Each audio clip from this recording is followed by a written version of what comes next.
Hello student, तो आज हम लोग इस वीडियो में पढ़ने वाले हैं acceleration due to gravity. But student, acceleration due to gravity को पढ़ने से पहले हम लोग एक छोटे से टॉपिक को पढ़ते हैं।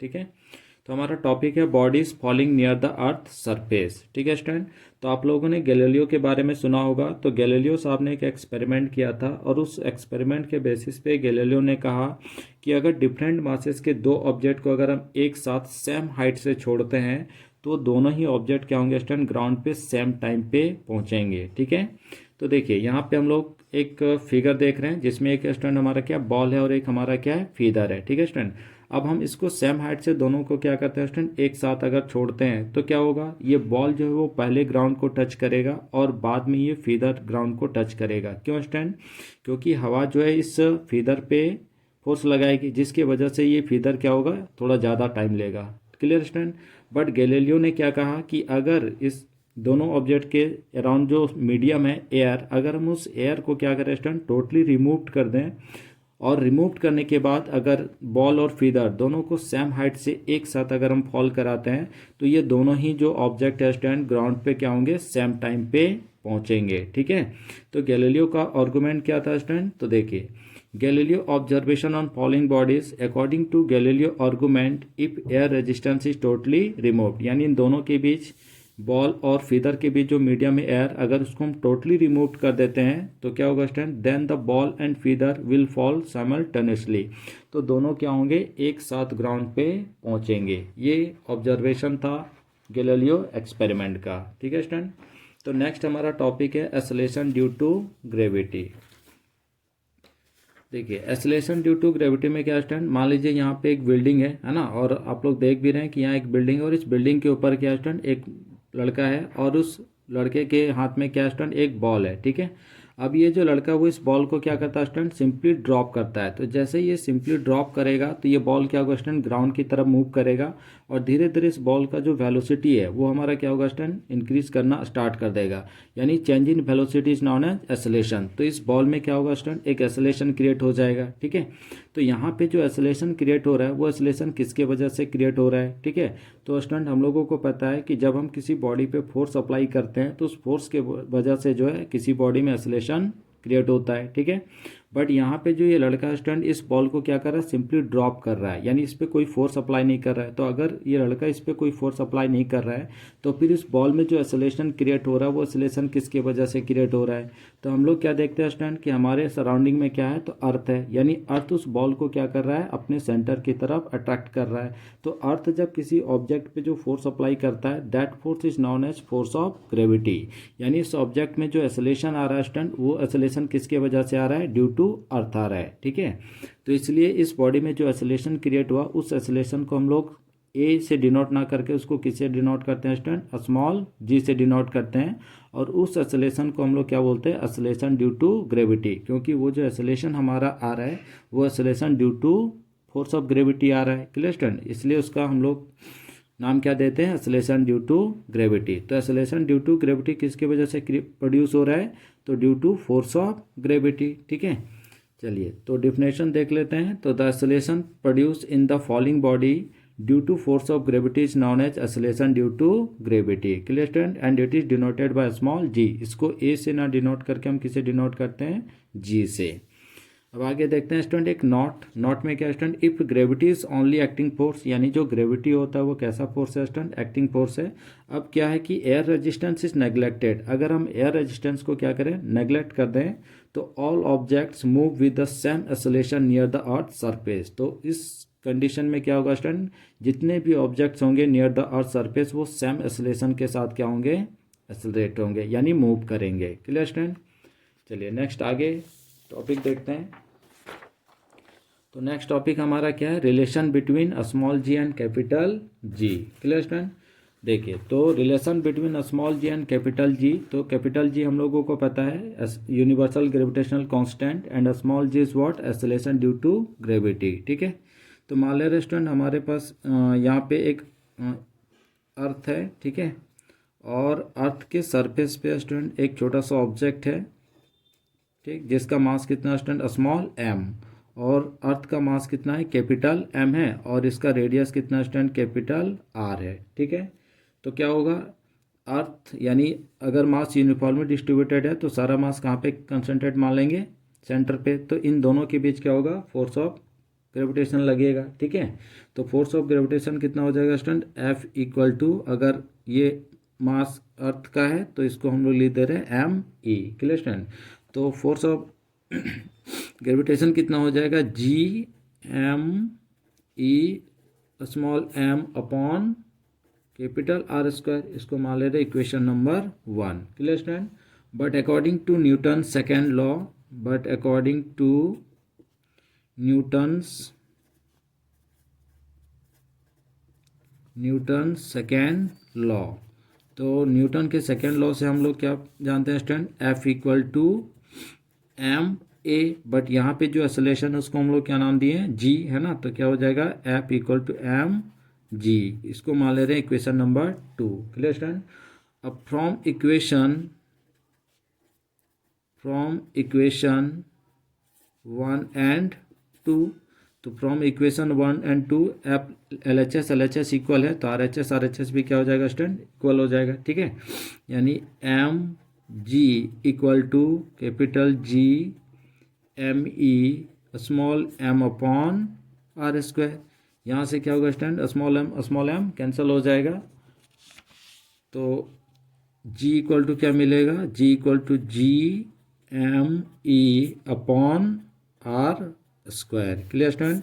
ये फॉर्मूला आ गया किसका, एक्सेलरेशन ड्यू टू ग्रेविटी का, ठीक है स्टूडेंट। अब मान ले रहे हैं कि स्टूडेंट ये जो ऑब्जेक्ट है वो सरफेस पे ना होके कुछ हाइट पे है। मान लीजिए यहाँ पे ऑब्जेक्ट है, ठीक है। तो यहाँ से यहाँ तक का जो हाइट है उसको कितना मान ले रहे हैं हम लोग, h, ठीक है। तो जब अगर कुछ हाइट पे होगा, यानी if body is at height h above the earth, clear stand. तो उस सिचुएशन में जो हमारा एक्सेलरेशन ड्यू टू ग्रेविटी होगा वो क्या हो जाएगा, GME अपॉन, अब ये डिस्टेंस h जो है, हाइट h जो है यहाँ पे, ये h हाइट क्या हो जाएगा, ऐड हो जाएगा, टोटल लेंथ चाहिए, यानी R प्लस h का होल स्क्वायर, ठीक है। यानी R प्लस h का होल स्क्वायर, क्लियर स्टूडेंट। अगर ग्राउंड अर्थ के सरफेस पे है तो G equal to GME upon R square, but अगर कुछ हाइट पे है तो G equal to GME upon R plus H का होल स्क्वायर हो जाएगा, ठीक है स्टूडेंट। तो ये फॉर्मूला है आया, यानी इसमें हम देख रहे हैं G और कैपिटल G, यानी this is the relation between small g and capital G, and this is the expression for acceleration due to gravity, clear student. तो नोट में देखते हैं, अब देखिए यहाँ पे जो स्मॉल g है वो किस पे डिपेंड कर रहा है स्टूडेंट, अर्थ के मास पे। ये ऑब्जेक्ट के मास पे डिपेंड नहीं कर रहा है, ठीक है।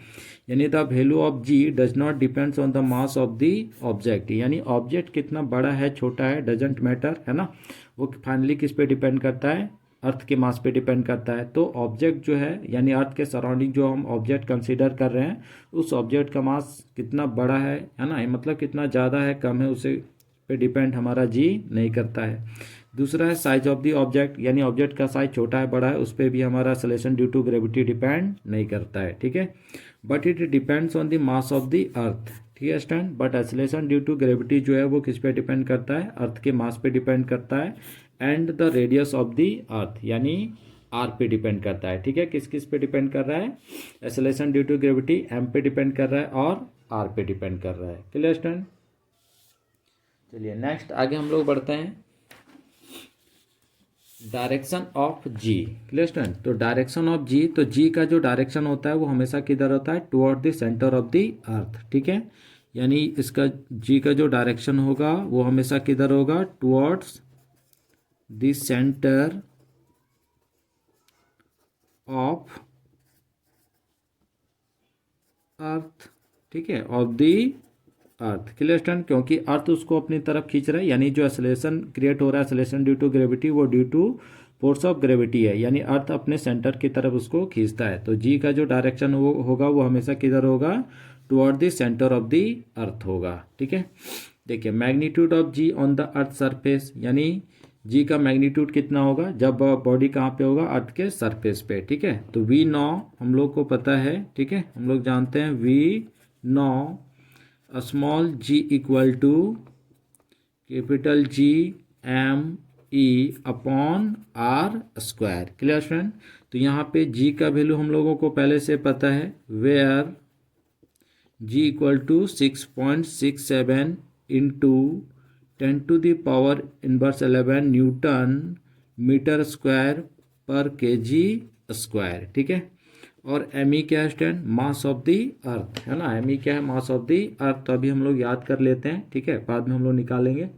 तो मास ऑफ द अर्थ कितना होता है? 6 इंटू 10⁻24 kg। ठीक, और R equal to radius of the earth. तो रेडियस ऑफ द अर्थ कितना होता है? तो 6400 किलोमीटर, बट इसको मीटर में अगर हम कन्वर्ट करेंगे तो 6.4 इंटू 10⁻6 मीटर हो जाएगा। Clear student?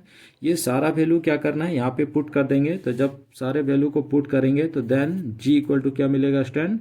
Then g equal to 9.8 metre पर सेकेंड स्क्वायर। Clear student? ये जितने भी वैल्यू हम लोग देखें, g universal gravitation constant, mass of the earth और रेडियस ऑफ द अर्थ, ये सारा वैल्यू इस फार्मूला में क्या करना है? पुट करना है। तो जब पुट करेंगे तो हम लोग को क्या मिलेगा? g इक्वल टू 9.8 मीटर पर सेकेंड स्क्वायर। ठीक है स्टूडेंट? बट ये जो g है स्टूडेंट, ये क्या होगा? चेंज होगा, है ना। It's value varies over the earth. ठीक है, it's value varies over the earth, यानी जैसे जैसे हम अर्थ से ऊपर जाएंगे या फिर अर्थ से नीचे जाएंगे तो जी का वैल्यू क्या होगा स्टूडेंट? चेंज होता जाएगा। ठीक है, ये अर्थ के सरफेस पे कितना होता है? 9.8 मीटर पर सेकेंड स्क्वायर। बट अगर हम इससे ऊपर जाते हैं या फिर अर्थ के नीचे जाते हैं, अंदर जाते हैं, तो हमारा जी का वैल्यू क्या होगा? वेरी होगा। तो आगे हम लोग टॉपिक पढ़ेंगे, है ना, variation of g with height, है ना, विथ डेप्थ। तो ये सारा टॉपिक आने वाला है। नेक्स्ट टॉपिक है student mass of the earth, है ना। मास ऑफ द अर्थ जैसे हम लोग अभी पढ़े 6 इंटू 10⁻24 kg होता है ना। तो ये भी हम लोग फाइंड कर सकते हैं। तो फॉर्मूला क्या था? g equal to GME upon R square. ठीक है, तो यहाँ से m निकाल सकते हैं। तो ME क्या हो जाएगा student? M equal to GR square upon capital G हो जाएगा। ठीक है, अगेन वो सारे वैल्यू को क्या करेंगे? पुट कर देंगे। जो भी अभी हम लोग ऊपर में जो पढ़े वो सारा वैल्यू यहाँ पे फिर से पुट करेंगे। तो पुट करने के बाद स्टूडेंट आ जाएगा ME इक्वल टू 5.98 इंटू 10⁻24। ठीक है, kg। Clear student? तो इसी को हम लोग राउंड फिगर में क्या लिख देते हैं? 6 into 10⁻24 kg। This is the mass of the earth. ठीक है स्टूडेंट, आई होप आप लोगों को समझ में आ रहा होगा, है ना। तो नेक्स्ट आगे देखते हैं। चलिए, तो नेक्स्ट टॉपिक है स्टूडेंट हमारा मास। छोटा सा टॉपिक है, ठीक है। तो मास के बारे में, यानी हम लोग ये बचपन में जूनियर क्लासेस में भी पढ़े हैं कि व्हाट इज मास। ठीक है, तो छोटा छोटा टॉपिक है, इसको फटाफट निपट लेते हैं। तो mass, the quantity of matter possessed by a body is called mass of the body, है ना। यानी कोई भी बॉडी, या बोल सकते हैं the quantity of matter content in a body, यानी किसी भी बॉडी में जितना क्वांटिटी ऑफ मैटर कंटेंट होता है उसी को हम लोग क्या बोलते हैं स्टूडेंट? मास बोलते हैं। ठीक है, अब नेचर देख लेते हैं कि मोर number of molecule mass will be more, है ना। अगर किसी भी बॉडी में नंबर ऑफ मॉलिक्यूल जितना ज़्यादा होगा यानी मास विल बी मोर, मास क्या होगा स्टूडेंट? उतना ज़्यादा होगा। अगर किसी बॉडी में नंबर ऑफ मॉलिक्यूल्स क्या होगा? कम होगा, तो उसी के अकॉर्डिंग उस बॉडी का क्या होगा? मास भी कम होगा। ठीक है, नेक्स्ट बोल रहा है student the body exhibit inertia, यानी अगर कोई बॉडी इनर्सिया को एग्जिबिट कर रहा है, शो कर रहा है, यानी द मास ऑफर्ड इनर्सिया, तो मास क्या करता है? इनर्सिया को ऑफर करता है। And this mass is known as inertial mass, और उस मास को हम लोग क्या बोलते हैं स्टूडेंट? इनर्शियल मास बोलते हैं। ठीक है, आगे बोल रहा है student the mass of the body is measured by beam balance, यानी किसी भी बॉडी का जो मास होता है उस मास को हम किससे मेजर करते हैं स्टूडेंट? तो बीम बैलेंस से, है ना। उसको मेजर करने के लिए हमारे पास जो इंस्ट्रूमेंट है उस इंस्ट्रूमेंट को क्या बोलते हैं? बीम बैलेंस बोलते हैं। नेक्स्ट छोटा सा टॉपिक है वेट, यानी वेट का मतलब क्या होता है स्टूडेंट? तो the force with which it is attracted toward the centre of the अर्थ, यानी अर्थ जितने फोर्स से किसी बॉडी को अपनी तरफ अट्रैक्ट करता है, अपने सेंटर की तरफ अट्रैक्ट करता है, उस फोर्स को ही हम लोग क्या बोलते हैं, वेट बोलते हैं। यानी weight equal to mass into gravity, ठीक है, यानी एक्सेलरेशन ड्यू टू ग्रेविटी। तो W इक्वल टू क्या हो जाएगा student, mg। This is the formula of weight, है ना। अब वेट से रिलेटेड कुछ छोटे छोटे पॉइंट्स हैं, तो देखिए the weight of the body will be vary from place to place, है ना। जो बॉडी का वेट होता है स्टूडेंट वो प्लेस टू प्लेस क्या होगा, वेरी होगा। क्यों वेरी होगा, तो ड्यू टू जी। अभी हम लोग पढ़ें कि जी का वैल्यू जो होता है वो वेरी होता है, सरफेस पे 9.8 होता है, बट अगर हम सरफेस से ऊपर या डेप्थ पे जाते हैं तो जी का वैल्यू क्या होगा, वेरी होगा। तो अलग अलग प्लेस पे या अलग अलग लोकेशन पे जो जी का वैल्यू होता है वो डिफरेंट होता है। और वेट का जो फार्मूला है उसमें क्या है, W इक्वल टू mg। तो अगर जी वेरी करेगा तो डेफिनेटली हमारा वेट भी क्या होगा स्टूडेंट, वेरी करेगा, ठीक है। A body is zero weight at the centre of the earth. अब अर्थ के सेंटर पे जो किसी भी बॉडी का वेट होता है स्टूडेंट वो क्या होता है, जीरो होता है। क्यों होता है, क्योंकि सेंटर पे जी का जो वैल्यू होता है वो स्टूडेंट क्या हो जाता है, जीरो। अगर सेंटर पे, अर्थ के सेंटर पे जी का वैल्यू जीरो हो गया तो जीरो हो जाएगा, तो ये पूरा टर्म जीरो, यानी वेट क्या हो जाएगा स्टूडेंट, जीरो आ जाएगा, ठीक है। नेक्स्ट है mass of the body has never zero, यानी किसी भी बॉडी का मास जो स्टूडेंट वो जीरो नहीं हो सकता है, बट हमारा जो वेट होगा वो वेट क्या हो सकता है, जीरो हो सकता है। कहाँ पे, तो eight the centre of the अर्थ पे, ठीक है। नेक्स्ट जो है wait of the body is measured by spring balance. जैसे मास जो है उस मास को हम लोग किससे मेजर करते हैं, बीम बैलेंस से। तो किसी भी बॉडी का जो वेट होता है, वेट को हम किससे मेजर करते हैं स्टूडेंट, स्प्रिंग बैलेंस से, ठीक है स्टूडेंट। तो आज के वीडियो में हम लोग यही तक पढ़ने वाले हैं, और नेक्स्ट वीडियो में स्टूडेंट हम लोग वेरिएशन पढ़ेंगे कि जी का वैल्यू जो है वो कुछ हाइट पे जाने पे कितना बढ़ेगा घटेगा। अगर हम डेप्थ पे जाते हैं तो जी का वैल्यू घटेगा या बढ़ेगा, या फिर अर्थ के रोटेशन के वजह से जी के वैल्यू पे क्या इफेक्ट पड़ता है। तो ये सारे वीडियो टॉपिक जो हम लोग नेक्स्ट वीडियो में पढ़ने वाले हैं। तो स्टूडेंट थैंक्स फॉर वॉचिंग।